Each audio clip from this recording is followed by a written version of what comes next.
नमस्कार दोस्तों, मेरे प्यारे स्टूडेंट, सभी विद्यार्थियों को उड़ान कैंपस की तरफ से राम राम। मैं आपके लिए एक बहुत ही महत्वपूर्ण आज जानकारी लेके आऊँ और जितने भी मेरे स्टूडेंट हैं, मेरे दोस्त हैं, इस जानकारी को ज़्यादा से ज़्यादा शेयर करें क्योंकि आपकी जानकारी किसी का भला कर सकती है। तो मैं ये बता रहा हूँ, जो CAT एग्ज़ाम होगा हरियाणा के अंदर आगामी 5 और 6 नवंबर को, उसके मद्देनज़र उसको देखते हुए हरियाणा सरकार और NTA जो नेशनल टेस्टिंग एजेंसी है वो उनके बीच में एक बैठक हुई है। तो कुछ मुद्दे थे, कुछ तत्व थे, कुछ बिंदु थे, उनको दूर किया गया है। और आपके लिए बिंदु देखना जरूरी है क्योंकि यदि आप पढ़ रहे हो, एक तो होता हार्ड वर्क, एक होता स्मार्ट वर्क। यदि आप सारा दिन पढ़ रहे अच्छी बात है, पढ़ो, लेकिन आपको स्मार्ट वर्क भी करना पड़ेगा। पेपर की हर तरह की जानकारी आपको लेनी पड़ेगी। NTA कैसे पेपर लेता है, कैसा उसका पैटर्न होता है, किस तरह NTA काम करती है, ये छोटे छोटे बिंदु आपको CAT हो या आपका कोई एग्जाम होगा उसको क्लियर कराने में बहुत ही महत्वपूर्ण भूमिका निभाएगा। तो मैं आपको अधिकारियों की जो NTA के थे और जो सरकार के मद्देनजर कुछ बैठक हुई है, कुछ बिंदु दूर किए गए, उनके बारे में बता रहा हूँ। आपकी जो CAT की परीक्षा होगी वो होगी 5-6 नवंबर को, और उसमें बोला गया कि यदि कोई गड़बड़ी हो जाती है 5-6 नवंबर को पेपर के मध्य, तो उसका एग्ज़ाम 7 नवंबर को लिया जाएगा।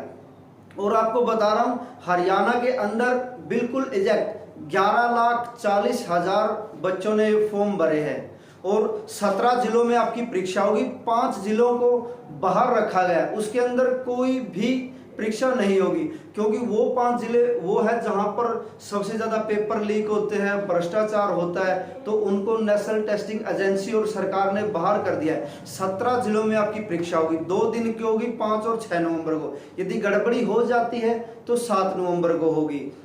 और एक और महत्वपूर्ण बात आपके लिए, अब की बार जो UID है उससे सरकार ने समझौता किया है। यदि कोई भी कैंडिडेट दूसरे की जगह परीक्षा देता है तो उसके आइरिस, आंखों की, फेशियल और उसके जो फिंगरप्रिंट है वो लिए जाएंगे क्योंकि उसको उन्होंने जोड़ा आपके पहचान पत्र बना, जो परिवार का जो ID कार्ड है आपका, उससे जोड़ा है। यदि कोई भी बच्चा दूसरे की जगह परीक्षा देता है तो उसका ऑटोमेटिक पता चल जाएगा और उसको वहीं अरेस्ट कर लिया जाएगा।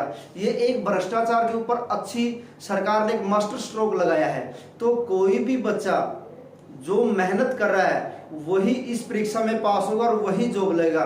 अब ये जो फर्जीवाड़ा है इसको ना के बराबर मान के चलो, क्योंकि अब UID से समझौता कर लिया। जो भी फेशियल है, दोबारा फिर बता रहा हूँ, या फिर आपका आंखों की जो पुतली है जिसको आइरिस कहते हैं, या आपके फिंगरप्रिंट है, उसको आधार से जोड़ के आपका जो परिवार का पहचान पत्र है, क्योंकि आप जब ने आपने फॉर्म भरा है तो आपका एक ही नंबर उन्होंने उठाया है, वो उसके पीछे कहानी है कि आपकी ID से उसको जोड़ दिया गया है। और फर्जी को ना के बराबर ही मान के चले, ये अच्छी खबर है पढ़ने वाले स्टूडेंट के लिए, ठीक है।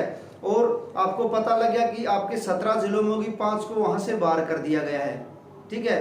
और अधिकारियों ने बोला था कि हम NCERT, चंडीगढ़ या दिल्ली के अंदर इस परीक्षा को करवाएंगे, लेकिन हरियाणा सरकार के साथ उनकी सहमति बन गई। अब सब डिविजनल स्तर पर, मतलब छोटे स्तर पर भी आपके CAT के सेंटर आएंगे। तो ये खबर आपके लिए महत्वपूर्ण है। और ऐसे ही महत्वपूर्ण खबरों के लिए आप उड़ान कैंपस बरवाड़ा के चैनल को सब्सक्राइब कीजिए और उसको लाइक कीजिए, और ज़्यादा से ज़्यादा यदि खबर अच्छी तो उसको शेयर कीजिए। जय हिंद, जय भारत।